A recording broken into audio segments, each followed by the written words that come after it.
Ever since this building collapse happened in Surfside, to be quite honest, guys, I really can't stop thinking about it. Not an hour goes by throughout the day that it doesn't cross my mind over and over again. I do things to keep myself preoccupied, getting these videos done, playing some guitar, and going throughout my day.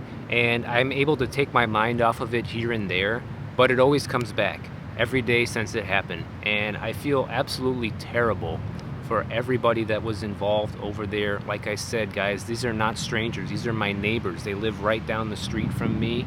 And the fact that this hit so close to home is what's shaken me up so much about it. So today I wanted to give you guys my story and relationship about living in a high-rise, because it's something that has become normal to me, but it was a foreign thing for a while when I first moved here to Miami, and I never considered that something like this could happen. So let's talk about it. So for those of you who don't know, I'm originally from a small town called Belvedere, Illinois, and I grew up in a house the first 20 years of my life.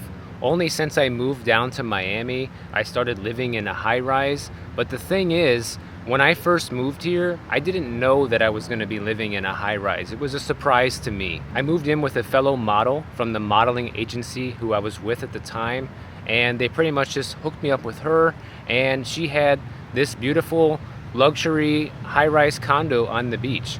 And when I first arrived there to actually move in with her, I was a little bit scared, to be honest, because I grew up in a house my whole life, and I've always been afraid of heights, and her apartment was on the 17th floor. So when I first got up there, it was like, wow, yes, the view is breathtaking. At the same time, I cannot stop thinking about how high up this is. And that kind of freaked me out for the first couple of weeks that I lived here, to be quite honest. Eventually, I got over it because I was having some nightmares, thinking about like falling off the balcony and things like that. And sad enough to say, even things like this happening, what happens if the building just falls down, I mean, nobody ever thought that something like this could happen. And now that it actually did, it's like the worst case scenario and, your worst nightmare coming true.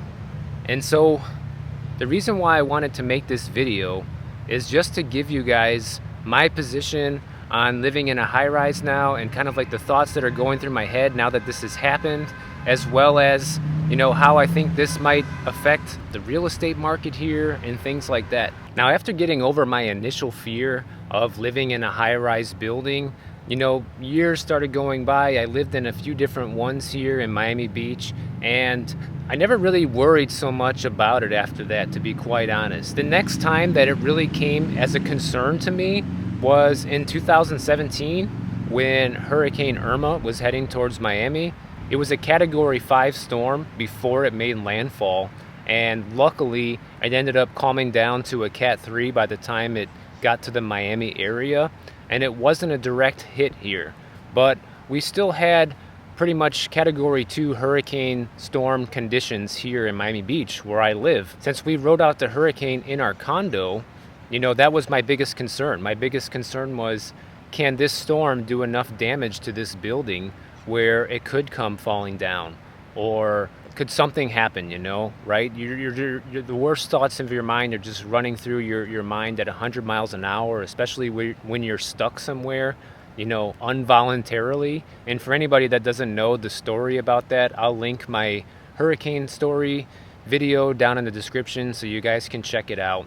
But basically what happened is we were forced to ride out Hurricane Irma in the condo after we had just moved in. My concerns were everything from the windows breaking to the wind being so strong that it could possibly blow over the building or cause, some kind of crack or foundational problem where it could come collapsing down later.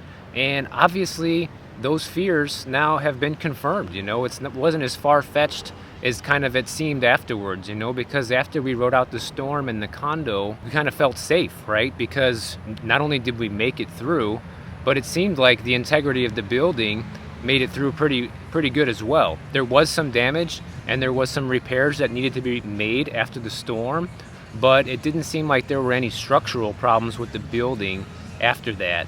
So we started feeling safer than ever after that, I would say, because we had storm shutters, and as miserable as the experience was going through the storm with no power and no running water, it still made you feel good that, wow, the building can withstand this storm, so maybe it could withstand a stronger one. That was kind of the initial thought. After, the safety factor felt like the all-time high after riding out Hurricane Irma in the condo, and then to see this building collapse just right down the road really makes you start second guessing, is my building safe? Could this happen here? Because I can tell you one thing, guys, I've been to the Champlain Towers many times before, and I rented some units there. I never sold any, but I did rent some in the past. And by going into that place, you would never think that this would happen, okay? Never seemed to be anything out of the ordinary in the building that you didn't see in other buildings. All of these buildings here, you see a little bit of exposed rebar or some cracks in concrete here and there. That seems to be pretty normal. I mean, when you're living by the beach, these buildings take a beating. That's the reality. How fast they repair them and how severe the damages are is another story, and something that is probably going to have to be addressed on a much more regular basis than it ever was in the past. So that's probably going to change the landscape of buying a condo here in South Florida, or all of Florida, probably forever. I would imagine now that this has happened, the building codes are going to get a whole lot stricter. It could decrease the desirability of living in one of these buildings because people might be too scared.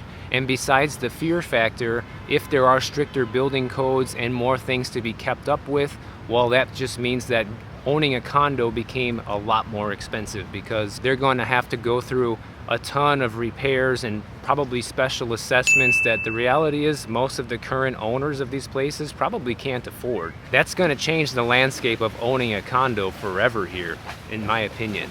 Obviously, it's too soon to tell what's going to happen now that this whole tragedy has occurred, but I do know it's going to have lasting impacts on the market here, no doubt. Right before I came here to shoot this video, I saw a comment on the channel saying that this guy pulled out of his escrow. He said that the insurance there now would cost like $28,000 a year or something crazy like that.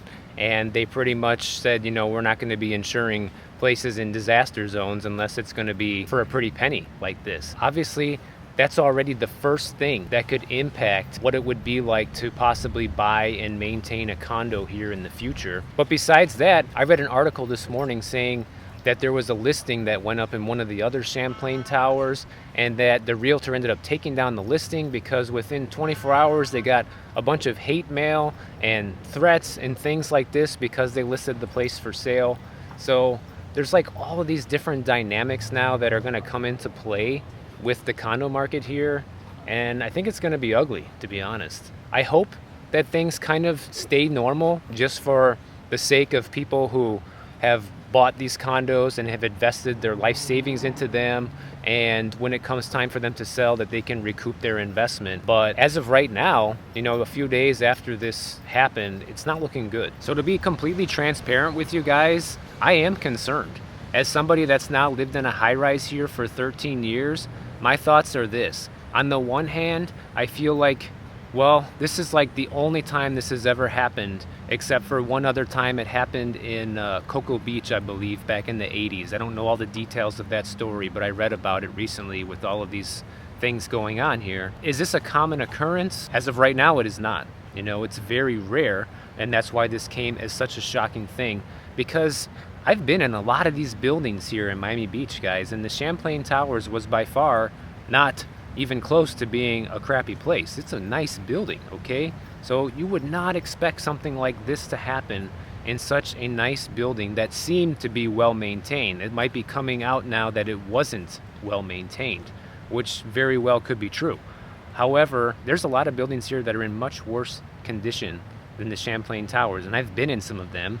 And now, just thinking back to the past, out of all the times I've been inside of some of these crappy buildings, thinking that maybe it could have collapsed at any moment, and I was lucky not to be inside when it happened. That's a pretty scary thought, And besides just that, thinking, wow, could this happen in the building that I'm living in? How well are they keeping up with the maintenance here? Or how well are they checking on the things that are crucial to keeping this building standing up? Especially since we're exposed to major hurricanes and things like that here, and severe weather, throughout the year. So you really have to have a lot of trust in your condo association and the maintenance company who's taking care of all the daily maintenance, and the contractors they hire that come in to do concrete restoration work and everything else that's involved in keeping the building in good standing health. But this whole thing was pretty much just as shocking to me as when COVID hit. I couldn't believe it. I'm still in disbelief, a few days later, and my feelings are very mixed on this. I already wanted to move into a house prior to this, and now I feel like, wow, maybe we really should. Maybe this is a sign that it's time to go.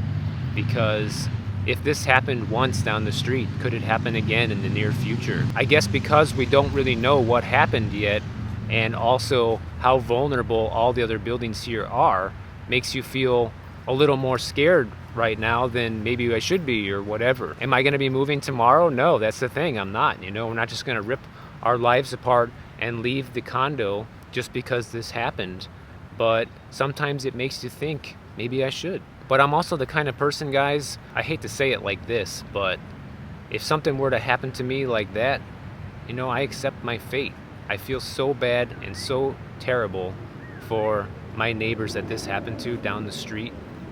But if it were to happen to me, then you can just know, as someone who watches my videos, that I've had a great life up to this point. You just never know when your time is. And that's why it's so important to just live every day, to be happy to be here in this world, and not spend it being negative or holding grudges or anything like that. So am I scared to live in a condo now? Yes, I am. Is that fear going to last? I don't know. I guess it depends on how quickly they determine what happened with the Champlain Towers, how well they implement safety measures going forward, so that way this doesn't happen again. I also think, because it was such a rare event, the odds of it happening again are probably pretty low. But that also highly depends on the cause. If it has something to do with the soil here, or sea level rise, or corrosion, then every building could potentially be at risk. But if that wasn't the main factor in the collapse, and it ends up being something to be just with that building in particular, then that would probably put me a lot more at ease, knowing that it was just specific to that building, as tragic as it was. Now, I don't plan to keep talking about this much longer because, well, let's face it, guys, it's a negative thing. I don't like perpetuating negative things on my channel. My channel has always been about living the good life down here in Florida and making positive changes in your life. That's what this channel has always been about since the first day and the first video I ever shot. I don't plan to keep making videos about this. I may do an update in the future once we know more about what happened or whatever. But after this video, I plan to just get back to my regular content, doing videos at the beach and getting back to the videos from the trip and talking about the real estate market and things like that. Because that's what you guys are here for, that's what most of you have subscribed for, and that's what I intend to keep giving you. So make sure you go ahead and check out my next video right over here, and I'll catch you guys over there.